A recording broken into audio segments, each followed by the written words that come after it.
Afeji Bren and some mono memfa and sombo. Another Supreme Court aqua sitna Yaman Penida John Dramani Mahama about wetchins and some was one tiase and nay a dead Tossum Supreme Court not and some no eso. Nanona wa broke could do honomono and Peninfoya Wojinamo at the Amom and Penida John Dramani Mahama. One enina banu deni when we for chatutikata. Esi will be sabato commisano and send me and say ya when your brain when yan was answer no beboa a manchushimuno etimi edina brane. Na wochemu se de edi cabinet se wonhwe na abato no kwe na ankasa no figures epie mu na ankasa no eyesei wonfa emra ensem bi eka ho bi ya yenua be makwajo mensa abrampa yebode mrane se KMA abo ano de asomye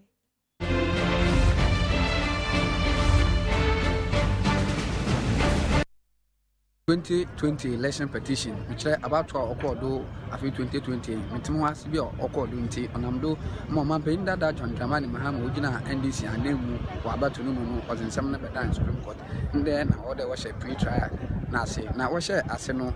which lawyer ma omampenda da John Dramani Mahama Chachuchi Katas and some Eba Sami Batu, Supreme Court when they the interrogatory injunction or there. And some do Supreme Court no one boy, no way if you no Bobwa, Emma, and some no obedient with whom I could be, and some then, and some no Ubisano being there. One share na Mitre about to commission on chair that what there, the main and Susandra or the band which results from Rabbe Munti or agency. Now, agency, you so agent Ben, party agent Ben or catcher on Amdo, Ama Wire then was signing and sign who post was out to baby. Now on Chile, NCA, National Communication Authority, Juma Odi, Potin 2020 about 12 or do them. It is after the men some in at Pia or come or the two bar. No patch there, the main interrogatory injunction now was the Abano or per day EC boss, Mitre J. Mensa Nankasa and no Uyi the Mensa Menano, who stand there, say about to name Mbrenuma. On pet Noya returning officer or walk one day, presidential election will be declared to say Midday Abba or there on Oshana Uyano. On Echino and a lawyer, Justin a maneuver, Ujina Isi when I know so they two got there. That's what he said after the Mensa Mina Pia or come or the two bar. No patch there, the main interrogatory injunction now was the Abano or per day EC boss, Mitre J. Mensa Nankasa and no Uyi the Mensa Menano, who stand there, say about to name Mbrenuma. On pet Noya returning officer or walk one day, presidential election will be declared to say Midday Abba or there on Oshana Uyano. On Echino and a lawyer, Justin a maneuver, Ujina Isi when I know so they two got there. That's when some lawyer Chachuska Tarikana, and some now Yaza on Twasum Sunday, more Urbisani Nara or Yaza or what Mbrenum. Brana was it to Abano, ono na James shelled out or ma about to no call dunting. Much actually Canada with on Chassa Grana, or better Chacutia today, one from Umbrabia in tea, Zaur Canada, Mamma Supreme Court, in June to see on Amdo, much Supreme Court, a judge no, or Yaza, a word to Ejina, Intelligent Chino, Zaboko de Biarabama, Adom TV, Ashafo, one Aswa at Yazaba Brown, could you mensa Abram Panaman? Yen free sansem ni muni an concern fufro mane ekopie mu asante mantem mu manso kwaye bretu ye da kwa mane boni hwehwemu ayaye kyerese asrafo bebreduasa bono megu hono mu a wo bo omanfo ho ban ma wo tufo mu agudie e wo kwaye bretu no emu na ya mane boni restos asaridanko kwa no a wodi nsem no achi na wi ase menti me ho ase ma ne homne so no kakra fa ne ho ama yesen ode ko ye kra no kyerese wo mu atumi asese no a wodi amane bo etwa so. The team's journey to this part of Manso and its forest saw scenes of destruction. Abandoned pits and mining settlements dot the road leading into the remaining part of the forest. After dodging water-filled, dangerous open pits, we arrived at this mining settlement deep within the forest enclave. 7 Chinese nationals were quickly located and arrested. Leader of the team conducted a search room by room. There were indications of military presence. From what we are seeing here, it looks like there are some military men involved in this whole activity in this forest. Because looking at their uniforms, even some have names on them, but we did not meet any of them. But looking at it, I think the military were the people protecting them here to do this illegal job. Okay, so what are we doing with the uniforms? First of all, we need to retrieve them and then ascertain as to who sanctioned their duties here. So these are military accoutrements. You can find names on them. This one is Camel. This one is Camel. We have the other one, Amweni, on this one. And these are, as security men have been able to authenticate, these are quality Ghana Army uniforms, indicating that we may have some military involvement here in this site. In the midst of our search, a young military officer drove into the compound in a Tundra vehicle. Yes, sir. Obi to say, I will see a lot of people obi to say. So just no more. He started making some calls to his superiors. I will do the staff sergeant, sir. We are here at this thing, Tontokrom. The hot duties, and there are some policemen and media be here. Within the next 30 minutes, the whole place was crawling with over 30 angry, armed military men. Anger turned into heated verbal exchanges and near fisticuffs.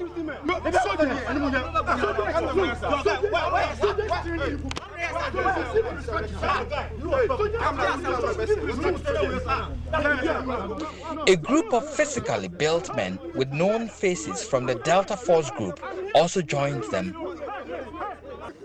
The Chinese were released. Our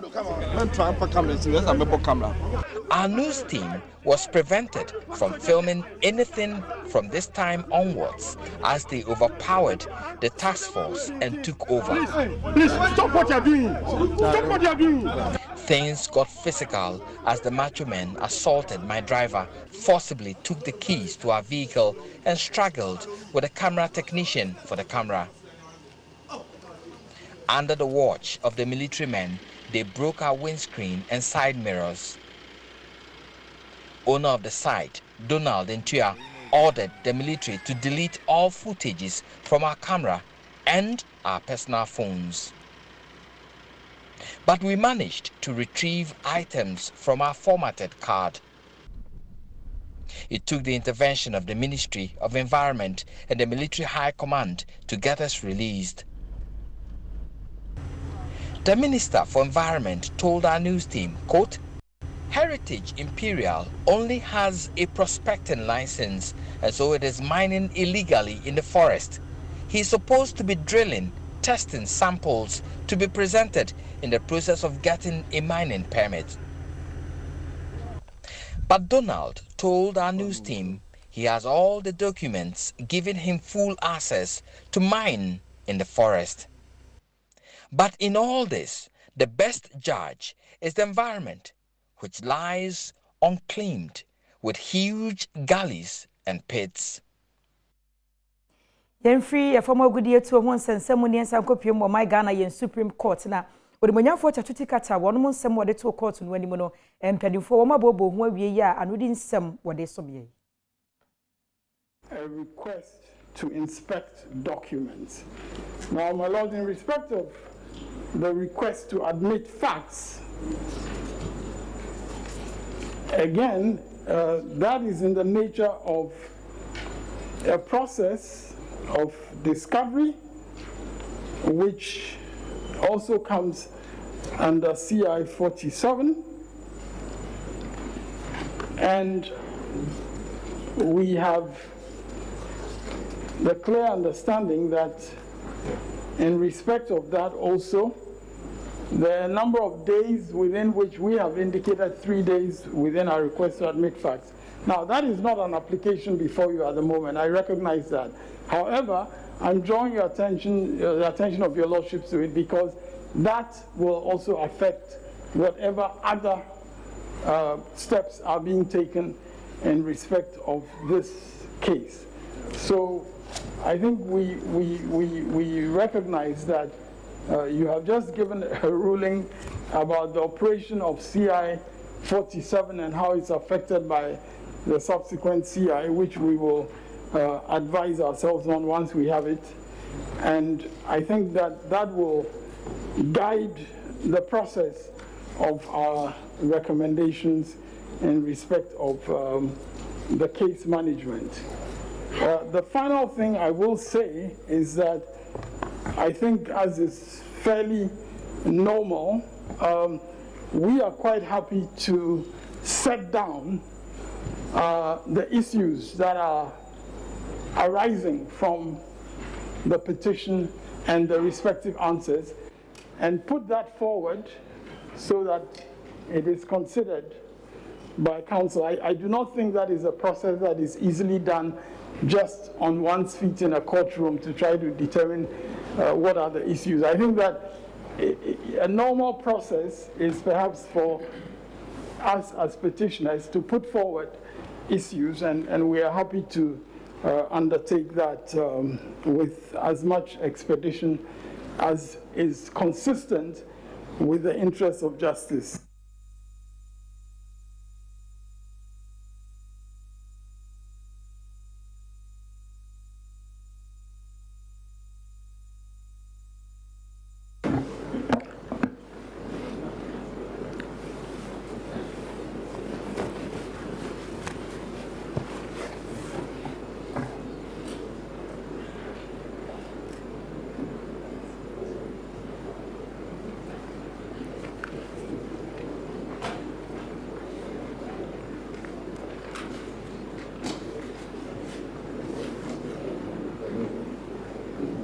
Yes, my lords, we would seek further direction from the court whether the court wants us to raise our issues now or we should file a process. Because we... Sorry. A process in what form? Well, that we want you to file issues so that we settle on it. Maybe by tomorrow. Well, my lords. Mr. Kutompa. Yeah. Mr. Chikata. My lord. Yeah, please, can you oblige us so that if... My lord, I think tomorrow is a stretch because, one, I don't think we can respectfully do it by tomorrow because, first of all, respectfully, we are going to advise ourselves in respect of the ruling you've just made. We are going to take that into consideration because your ruling, as we heard it, seems to relate to the operation of CI 47. And so, since these processes of issues, they are not provided for in CI 127, the CI 99, they are not provided for in CI 99. There is no specific, so again, normally we would be guided by what happens in CI 47. But that's why we need to understand your lordship's ruling, and once we get it, I think we will know what steps to take. But I think tomorrow it will not be possible for us to submit. Try to be a bit flexible, because if you look at the operative rules, there's no provision for amendment. But we thought it is inherent in the court of law, to be very flexible, to allow amendments. But whatever it is, if tomorrow is not convenient to you, because we thought having settled the pleadings, at least you can unearth the issues, by tomorrow, so that we set the, what do we call it, the case management in motion. Yes.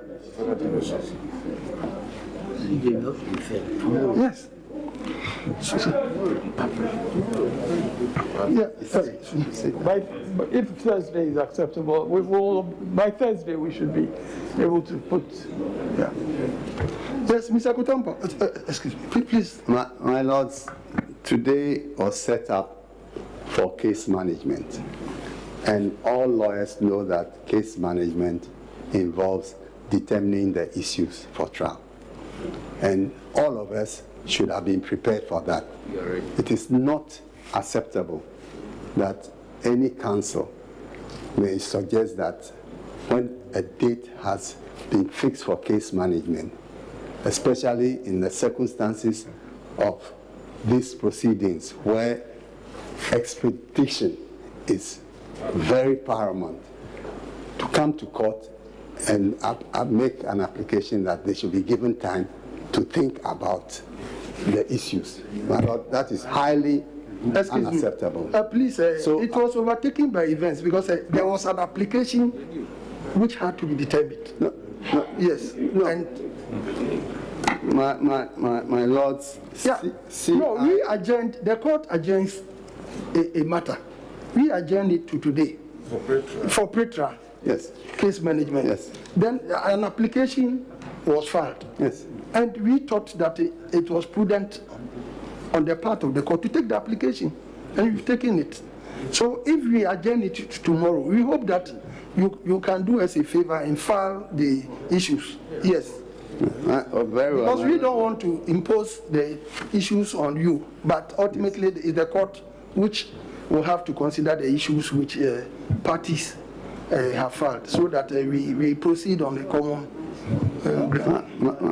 My lords, if we can take a cue from the precedent of the 2013 petition, this matter of issues to be tried was determined in open court. So it seems to me that if your lordships are directing that we come tomorrow for that, we should come and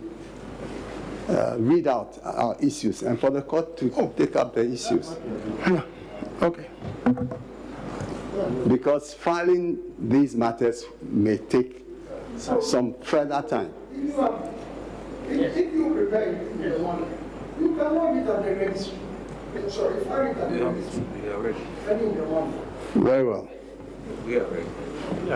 Unless we are just concerned that this matter be dealt with very expeditiously. We are ready. We are ready. My lords, I believe that I've indicated that it would not sacrifice expedition if we had until Thursday, because we also need access to a ruling that you've just delivered. Yeah.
na kyerɛ oh my Ghana yen Supreme Court no ensɛm ahodo yi a onimonyamfo Kyatuti Kata wonom file ya wode ekodan Supreme Court no sɛ be ya nkonhwɛ na abato commission enyi sa nsɛmfo amiensa no ano no mpanimfo kyeremu a wo mogitu mu anye yenti wabɔ agu.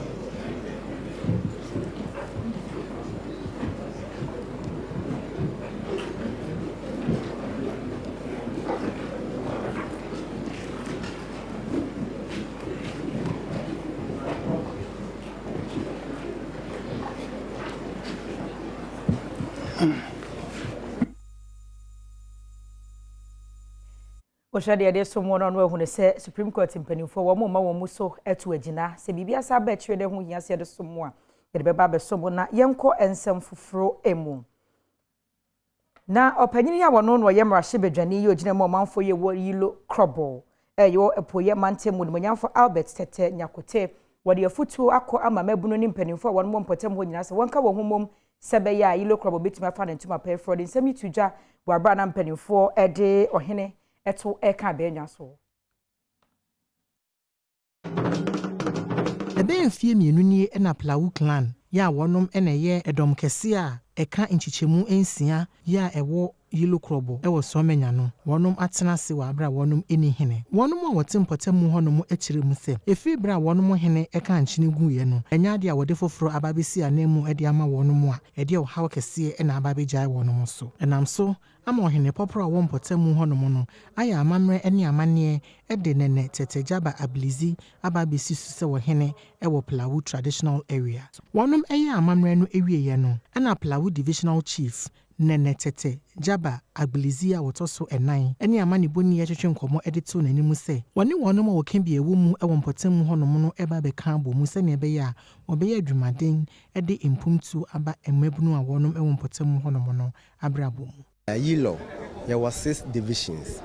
na 6 no Plawu na toso mienu timene Plawu mahin good na masem titia me wo edema me manfo no ene se enkabom ene biakoye ena mepe se ne baya ye betimi aka ye ho abom na ya hwe yendaachi ke titi ne yamba no omusuku kom ene modwumasumu se ni bekọ mo ho ene yendaachi ase ne yutayaba no ye pri ewo wiase ye trumika wo wiase sanya kopon bo ni wiase ne saa nete ne mo nipa ewo mu no ana ye trumika wo wiase eno nte ye ntoboase opani kasa no akire no ena Albert Tete Nyankote ya wo ye emrahye bedwani a wogina ma wonum wo yilo krobon so edete ahemfo no animu se wonum enye nhyehyeye ya ebetimi aboa wonum ama watimi anya mfasodie bi ede afri limestone fo a wonum etufo magudie ewo mpotemu honum no eho limestone being mined from a place called Klubegro, and part of Klubegro is within the constituency, and part of it is Plawu under this chief. The trucks are passing every day. They are carrying limestone every day to go and make cement. My question is, what is the benefits, or what are the benefits for the people who live in Ilokrobo? I'm sure because he also has jurisdiction over the place, we can work together and talk about conveyance. But my major preoccupation is to make sure that we have limestone in our constituency, in our municipality, and the people of Ilokrobo must benefit from it. Supreme Court amane muso ya wonom ehwese nyankopon ya adom ochina na obesan akwa asetena foforo nti ebedi atire ne mu nsem nyina ya de asomo ye na ye homrata oye ba ya ka atire ne dos.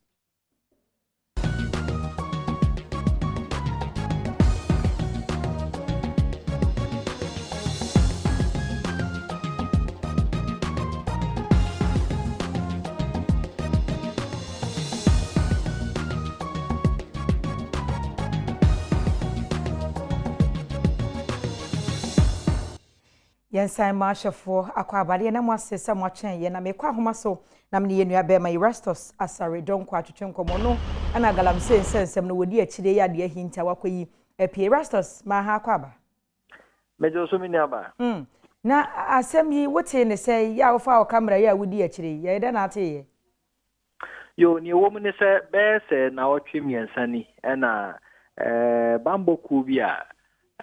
Ministry of Environment and Environmental Protection Agency for ATE. Mo hwese insuansua ene obade enyema yese no because of mining no ye betu sosa na omo yesa no yetimi atichiri bi na insuo ene ade a ase no emu etimi ate eti me na omo efre me se menye media person media omachi na na because bia no ma mesuso ma reporto ama multimedia ene na so ahodo entiano na edikan edi ekopie tabosre last week yeko for and so better na otwemi no atwami enti enene enansa ene yeko manso tontokrum forest a ewo ho no yekohwe na chese ukoha Chinese fu egumu ho nyasam ketwa a enua ye twegu fom enua ni bi ho a anka besumbu a carpenter for kra betumi dia ya de ensusu yetu atechene ade agusu a yesie because yetu farm ho etiano ne yekopie sa doto no ho a ya boss sen ho nyasam ketwa na ye hwehwehwe dan no mo boss search wo dan no mo hu se military uniform, soldier for uniforms are a ding, a boom, almost bulletproof vest,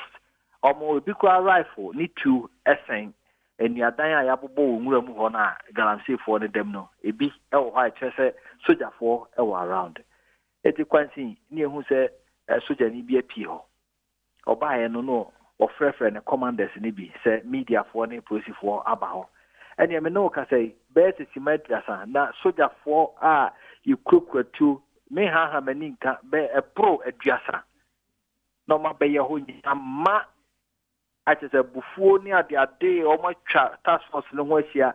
a o so mo bia mpie emfiri ho me driver na ye se o tuka na si ye no mo ababo no age ne safo no na camera ekura me cameraman na o yes wo twa na no mo chekire no age camera no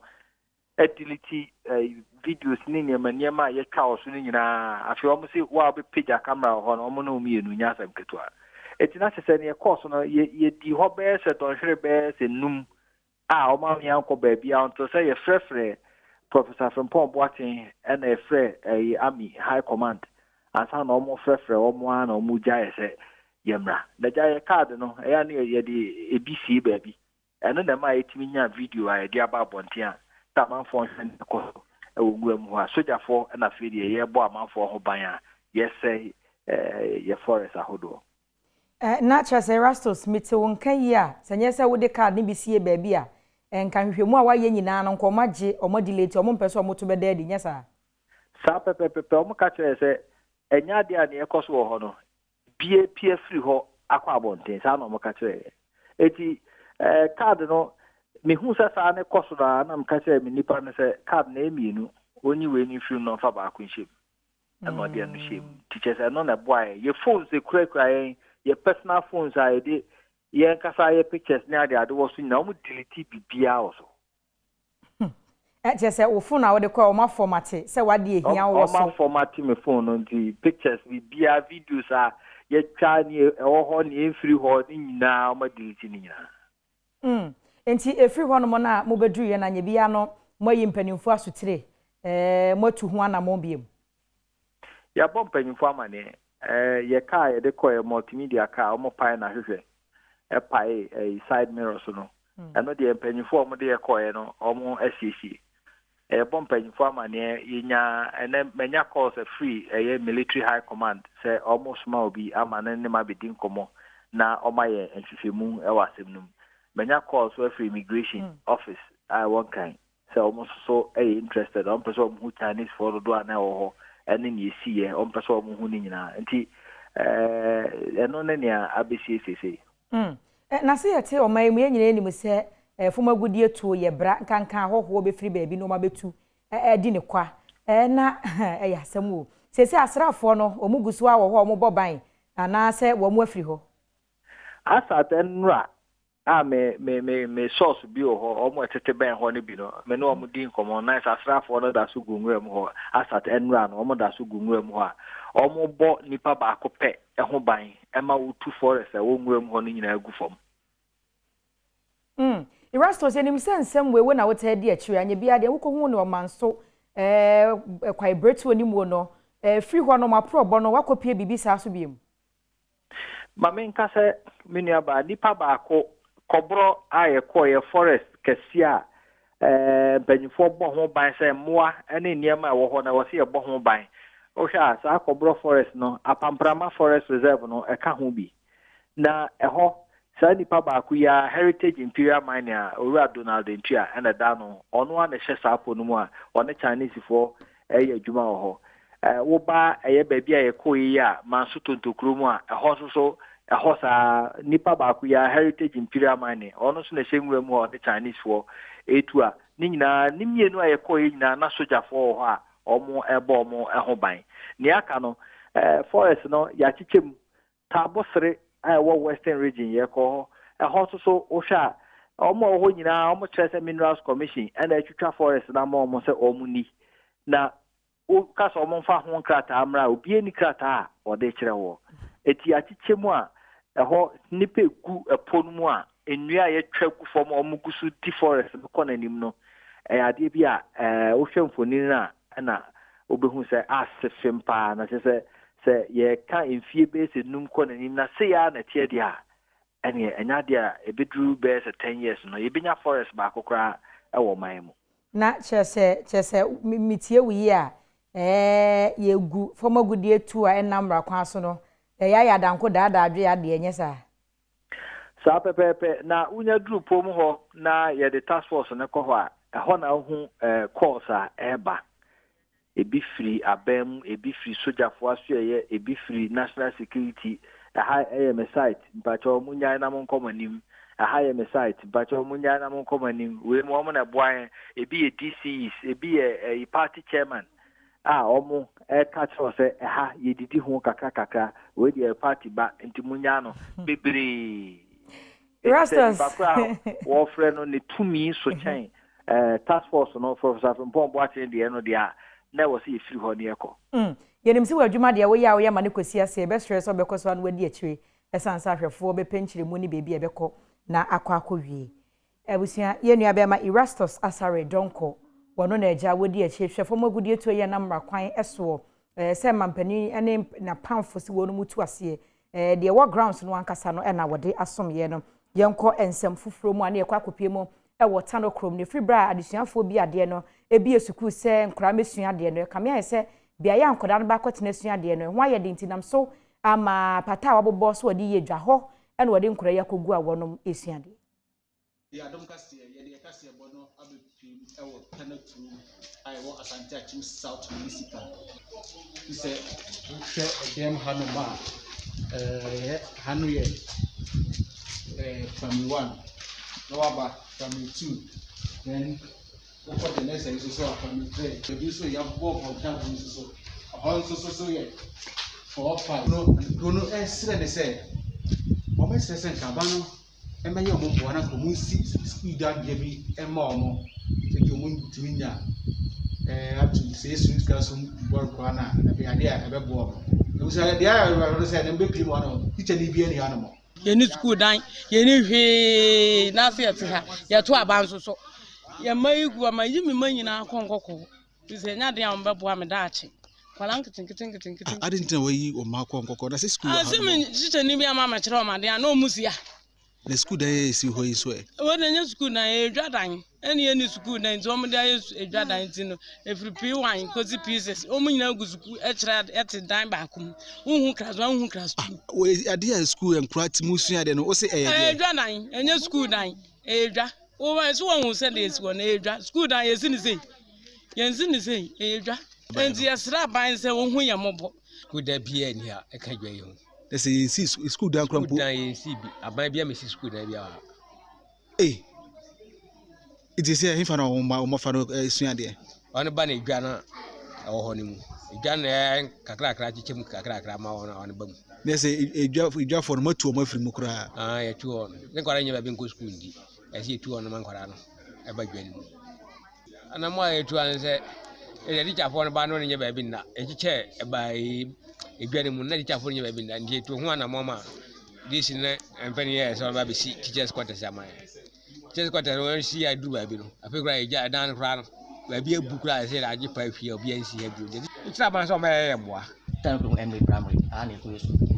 market dai bi na omo di amaye nkra no utumi ebe mu school nti ani se school na edie ne mo how pa ano kwa ye how the doors pa ye ka se ye ka school ye how aye wa nka de be sin nti ka kire metumi accent no kwasem ye dan no de eye po kra enye myn nyame ya Adom say you teachers kakra you teachers makoma me say me primary de mo kan wa A6 say teachers ni nyina no obia ni accommodation e okro mu because han mu accommodation ho woden indicate best ban say nka o ye school ama tanokrom media na nko de teachers quarters nso e ka ho e de ama o se ne be ya teachers ne ba o muntumi influence de no ne se o mo ye say pass say obi school da man de no correct nti how the adults will say your mark your call lockdown say I am school hand say over bam simple chibu punching on toilet na je ni na boso e bere pa we brass we clean hand say over pa we saba na sa yes o mun chiche mu ni bi asa ba sani omo tete ho sani ye tete ho na se we mu suade a we mu beti we mu suade so we beti nkwala no mo tie ntimi concentrate ye school ni to science class 5 pa kan ti ya ye bro nzota esentu ni muna na ye kofi na da jam de sta man so me school dai ma FM Isaac Aba wait me so after me OG Proto Abusia de aduru so no Adom trotro ye nia ba abena abrafi ene e komonten so ne adesuafo bi akodi nkomo busa de ntia nose mask no one person obeshi Yo anochwa aba masom na baby amigina sesei eye kaneshi Bishop 1 and 2 JHS na nei maba hanu ma me ne nkwala ye wa hei e ba betwetwe nkomo ebisa won se nose mask no kra no ne hye ne tesen e de ntina omo sha omo colleagues ni bi enhye de ntina wo sha wo nuanom bi no omo nhye omo nose mask no ebi mu ka say like omo ntumi ehumi yie ntina like sometimes say omo yi no oh, me catch you so much na coronavirus no real pa e man penny cramp we kan ye Sunday ni say yen hye nti e wo say omo hye so untumi hu me cramp a uchiba from kakra e wo ma na wasa ahya akosro nti e no na me catch you won so wan kasa nose mask no wo hye man patch me hye pa e dey ntina wo hye ni asa wo hye Pacho unim se onama obi ehunti anase wabo wegu ho na wo so nhye max na kofa ho a mboa no betmewura wenum anase ohunim na be ma wanya yawe nti good sell be hye so that obe ka school no wasua ade enye so be koda hospital na ye sure na colleagues wo school no musua ade enkwala ne nsem omudi tu dwa ne bi no access nose mask yenim se COVID-19 protocols no edo de hin na wunim okay the minimum ni say every day we wash on sa and we nya sanitizer e wo nchen sai sa wo nam ma nsuo po ne wo nchen betime use sanitizer no e na betime aboaye okay wakeka nsem ni bia na wo sha mu school mu sa COVID-19 protocols no mutimi di so wa no pacha and ye di so pa your Veronica bucket wa hanom your tissue ya fe ya chiche sanitizers bebre so amaya ye timi de wo yen sam ase ye wo yen sample e Veronica bucket no ho wona wo twa to wo de afutuo be ma wo colleagues ene wo nuanom a omo schools ahodo aka nyina mu a den na be ka che o mefa COVID-19 protocols no Mr. Muse obia ko school on she nose mask on wo horo ni sa regularly on use sanitizer en fanya ni sa said ye be ya on koti yare ni bi en fanya no fa nkeka na busua enti na anochwa ba ene aha ene de Adom trotro no ebesie abrafi medase ene Adom trotro ma ne ba wode esom ya busua yemfiri honom ne nkonkopiem opon katamanso wo yibi Presbyterian Primary ene JHS wa ma ne bone se efiri afimpinu ene dunso ni mu a contractor si ye no wonu ade credo atum se abande ne kaye nua ba se wa prempe ene di se mi se wa ma ha kwaba baba mejuso minim se wugina wo yibi ukodru ho no akosi se contractor no ababi anadada no a anoche wa ba contractor no de ye bedru hanu mpo ye hu no na mom ye duedue ma enya ne number ye friend wo phone so ene ne kasa na sesi amene wo kasa ye kohwehwe baby ko wo ne ene no edi nkomo se so se aban mpo de wo ka e wo se hu esukufo no e mobo na classrooms de nka ubie mom na wono de na sam o kan ya ne se aban amfa ne sika mana classroom block na omasi wo ho no safo na eguni botom ebeguni botom akopem se obenya ne sika wonfa ho se COVID-19 aba na esukufo no wo mo classroom no omaba peso wonfa ho se COVID-19 aba aban ye ka se yentete ye ho ntem no wono de ne sika e na wo hwe nti kopem se aban betue ne sika ama no enya de obekwa ko bie sukuu no ama sukufo asiade wo na no chewa ba mamemfa we enka ho edan na ye koya na ye kwa kope ehon nsem aba no enya no nkwa na ye kohu se na ya sun se oyibi ho no ma omo primary a omo rane shift a ebi ko anopa na ebi akọ awia na primary ho no no ye kohu se edan so ho no ma omo chema 6 classroom block na eno so no epanyimfo chema omo de ma contractor foforo emfie 9 nie ena yesi dan na si on ma sa contractor na so empanyimfo anhye entia ne ka enti ono de wode safo ne kuli botom ne mfie 9 ne omo ne da ena classroom block a yesi ne foforo se ukọ ho no mo kọsha enwura na ebun kam so a eno so so ho no ma say ukọ primary school ho no ma ura classroom ba ko mo fra ho no omo pu 60 mo fra no epu 60 na desk a omo tete so no omo ba paper so ebit na so 3 ebit na so 4 aye arewo sem ho pa it is o ko pie classroom no ma eye covid-19 won hyehyeye no apart from say enkwada na obi ahye ne mask no omo ba paper anoche wa ba eye arewo sem pam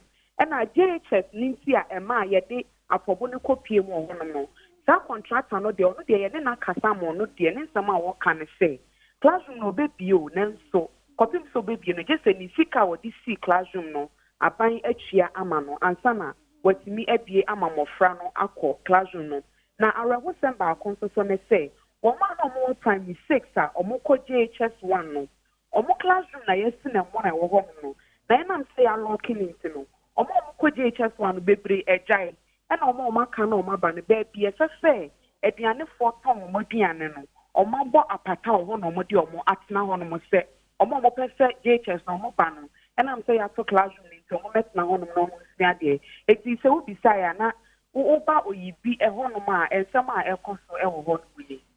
yarase se wa prempeni amane ba wo de abrabusuan ya amane bo ni se wa prempe wo yibi po nkatamanso na wo de sa amane bo yi efira wo de esom ye na abusua yen konsem foforo emu a na odefo boa mponsem ya wotoso miensa ye dentu amahin na otena adwaso be ye mfinsua aduosia ene akyire na nakwa akura afimpini no dunum ni mu na se ka akra na se emfie nan mu ani na wabra mpanimfo bubu sisi o mahunu se oforiso busunum ne woso wonom epe ne krabe na wonom ne ho sikasa e wojekwa ye wo mfimfi mantem no emu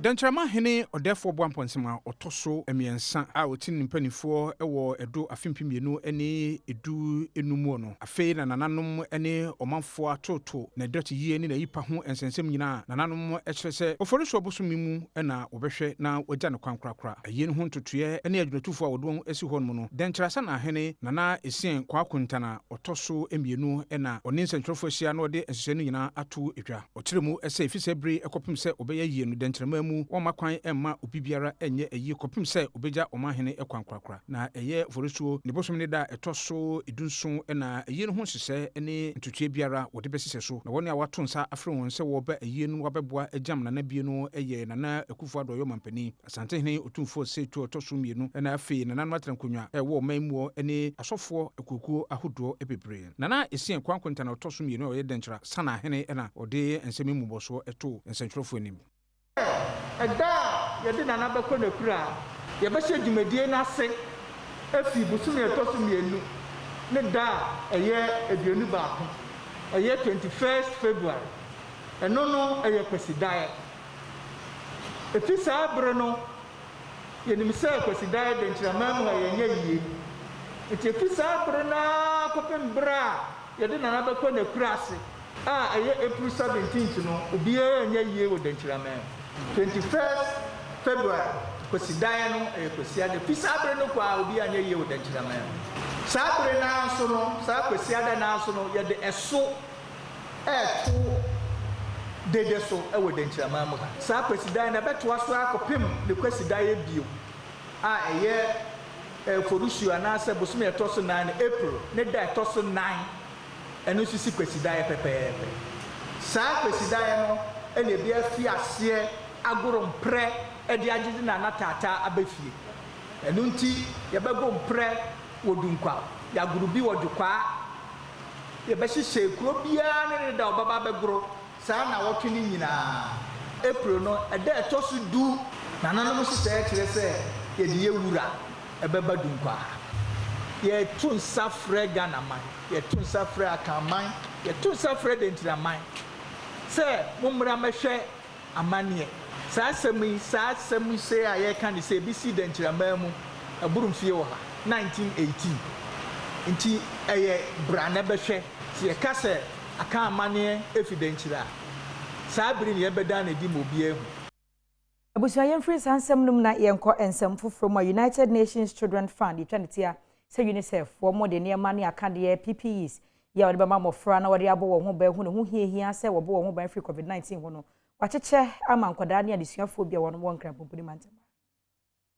Kochiche ene Veronica Baketa amofra betimi dia woro wonsa sanitizers enwoma ene tweredua amofra ne betimi asua ade nose mask ene thermometer guns ai no so wode behye amofra ahohye ansa na wetimi ewre sukumu. Dr. Patrick Kuma Boaje ene ye Director General a woda GES ano no wakasa ewo ho ene odi tu dwa se wode akyerkyerefo afantitie mu a ebeboa ama amofra yi a wo kyase akosku yi obetimi ahwe wo no so wabra COVID-19 yade yi ewo mu yi afenso osade tu dwa se eyawofo nso asede se wo no so Emma Franso etimidi sa nhihye ya mpanifo de egu akwan mu eso na na bebre ndi kan teacher for are pass through training and betimi de akire protocols no ya make sure say na be hu ye no nkola no mask o mo hye o mo Veronica Bakese na do mo horo mo nsa ni tissue ni soap ni bibia ewa ha temperature guns nso wa ha ya take your temperature. I just for you, so miss my boy and my KG for no crowd, almost sanitizer and a teacher. Not the big woman, some met me. A papanti a better also at church or I'm up to being a Marcolano, so I a part of their life. Any episode. Enwechi ena lawyer Anthony Boatin a wono ena ye opanyipa be de akire a woda management services ano ewo Ghana Education Service enso editu dwase eyawofo ene akyerkyerefo asudie se wo hwe ema mofra yi edi sanhye yi so na wono mu a ewo suku ahodo mu a wonni nkonwa ene twerɛpono a wobetena so no so aban ne ye de obetimi bi ya se de be ya obenya bi edi ama wonom se de be ya social distancing no ebetimi akoso ewo nsuku onim. Report from other parts of the country say yes school nyina no msaka niema omuhia no and then the idea hakakrabat the yes ready our phone say is in kwano free na eco school e best our phone say especially nose masks no obi ampe bi man ba no cause abandi and ba ye be chama om sabri abandi ma e best our phone say obi ampe bi man ba sa de be ya okwa onya bibi akata na ni man san abandi na ba but so far the report yenya no the school bi oha kwala no doso ya yenhye ya ye be hwese be yan kwala no ntambetete ye ne the directors and the school heads in Asia adinkita ho ye giri se ba bi asa problems so no there will be solutions to them. Anna Claire Dufe ene ye maame a oda UNICEF ano e wo Ghana ha sei no so editu dwa se sentia UNICEF etu sa na moyi ene se amofra da wonu makoma so no giri se abofra bia e wanusuade hunu ne senti ene ma wo tu sa anamoyi. Very good. So this is the second day. And I'm wearing a mask, as you can see, that says DREAM, because in UNICEF we have been advocating for the reopening of schools, because we know that in Ghana, for example, 9.2 billion children at the peak of the pandemic were missing out on education. So this is a beautiful day for all children in Ghana to go back to school and learn in safe and protected environment. Of course, we know it's not easy, it's a journey. And we stand in solidarity with the government of Ghana to support you. So these wash facilities will also help make sure that hands are clean and that the children learn in a safe and protected environment. Krakra en Adom Kasee ene suku mpanifo bi nso etwetwe nkomo na sei ene wode tu dwa. Yes no. Na yempa ye ni se awofo no nso ebeboa ye. Na without awofo no yentumi enya the full bibia ye expect say ye ba achieve. Tini extra ni say ye pese fra awofo no ne mo muti ne ma biase. So muti ase yi enkola na ba. Eniema bi bedo da fema ma ye me enso atumi aye adwuma se ne se. Enti say no kwan a ye pese fa se be fra awofo no ne no makasa. Na ye no ebi no ba omo ba so far me hu akola a wa ba ha won share max. Ena PPPs no so ye obi wo ho a ye de ye adwuma kakrakra. Nima too, we are so grateful for the gesture this morning. We are so overwhelmed, especially looking at the KG today with the Veronica buckets around. You have really beautified our environment. And with the supply of the Veronica buckets and the other PPEs, it will encourage the pupils to be more interested in the hand washing. Now they can practice it from school and then take it home so that they can keep safe and be healthy, to have a sound mind to study. We are so grateful and we thank you for everything. God bless you. Sia sansem yeso ha na mejina nam de Premotobre Kasee yam de som wene bena dai mede ne nyina esi e bede ahwefo nyina se me camera me light me sound mata so setro ono boabo ansem no ano e de som mo uti uhia me a wo ho na wafra me anoche wa atwase